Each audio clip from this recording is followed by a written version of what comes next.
આજે આપણે ધોરણ 9 વિષય ગણિત ચેપ્ટર નંબર 1 સંખ્યા પદ્ધતિ તેમાં ઉદાહરણ નંબર 18 જોવાનું છે, જેની રકમ છે 5 ના છેદમાં વર્ગમૂળ 3 ઓછા વર્ગમૂળ 5 ના છેદનું સમીકરણ કરો.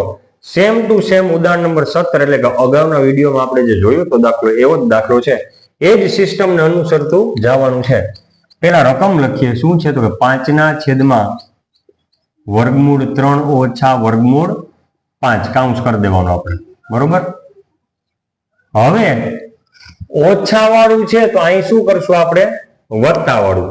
જો વત્તા વાળું હોત તો અહીં શું કરત? ઓછા વાળું. અહીં ઓછા વાળું છે તો આપણે વત્તા વાળું કરીએ. બાકી બધું એમને વર્ગમૂળ 3 વત્તા વર્ગમૂળ 5. હવે ઓછા છે તો વત્તા. હવે છેદમાં વત્તા વડે ગુણ્યું તો અંશમાં પણ આપણે વત્તા વાળું ગુણશું. તો શું કરવાનું? અહીંયા વર્ગમૂળ 3 વત્તા વર્ગમૂળ 5. હવે અંશમાં શું કરશું?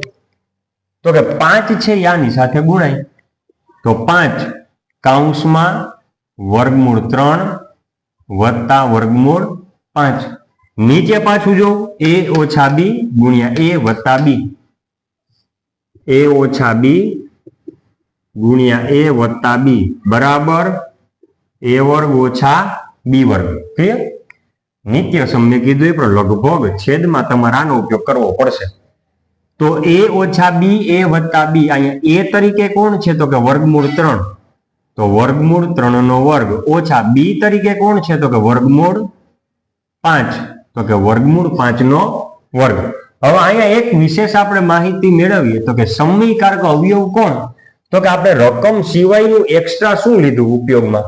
તો કે વર્ગમૂળ 3 વત્તા વર્ગમૂળ 5, વર્ગમૂળ 3 વત્તા વર્ગમૂળ 5 એ સમયકારક અવયવ કહેવાય. સમયકારક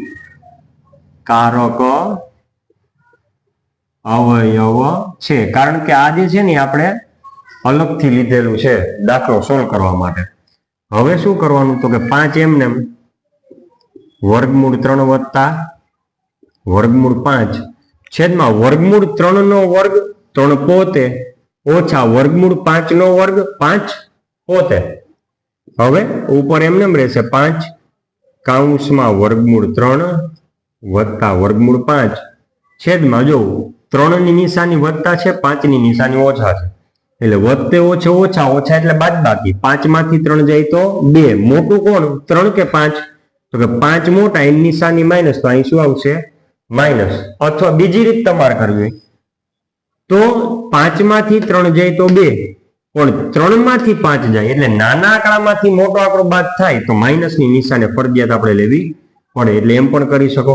અને આ વત્તે ઓછે ઓછા જે છે એ તો તમને કોષ્ટક આવડે જ છે, પહેલેથી આપણે શીખવાડેલું જ છે. શું થાય? વત્તે વત્તે વત્તા ઓછે ઓછે વત્તા વત્તે ઓછે ઓછા અને ઓછે વત્તે ઓછા. એટલે અહીંયા જો 3 ની નિશાની વત્તા છે, 5 ની નિશાની ઓછા છે, તો વત્તે ઓછે ઓછા, ઓછા એટલે બાદબાકી થાય. શું થાય? બાદબાકી. એટલે આપણે બાદબાકી કરી. હવે આમ તો જોવું તો આ તમારો જવાબ થઈ ગયો, પણ આપણે એવું નિયમાનુસાર લઈ લઈએ કે માઇનસ ની નિશાની છે આપણે અંશને લગાડીએ તો પણ ચાલે. તો -5 ના છેદમાં 2. શું કર્યું? -5 ના છેદમાં 2. અને બાકીનો કાઉન્સ જે છે વર્ગમૂળ 3 વત્તા વર્ગમૂળ 5 એમ નામ રાખો. એટલે આ શું થઈ ગયો? આપણો ફાઇનલ જવાબ. તમે આમ નામ રાખો તો પણ કોઈ જવાબ ખોટો પાડી શકશે નહીં, પણ માઇનસ ની નિશાની આપણે ક્યાં રાખી? અંશમાં. એટલે -5 ના છેદમાં 2 કૌંસમાં વર્ગમૂળ 3 વત્તા વર્ગમૂળ 5. સમયકારક અવયવ પૂછે કે આપેલ રકમમાં સમયકારક અવયવ કયો? તો આપણે જે રકમમાં આપેલું હોય એ સિવાયનું તમે ગણતરી માટે શું વધારાનું લ્યો છો એ આપણો સમયકારક અવયવ બનશે. ક્લિયર? અને આ નિત્યસમ ખાસ યાદ રાખી લેવાનું છે. આમ ઉદાહરણ નંબર 18 આપણે પૂરો કરીએ છીએ.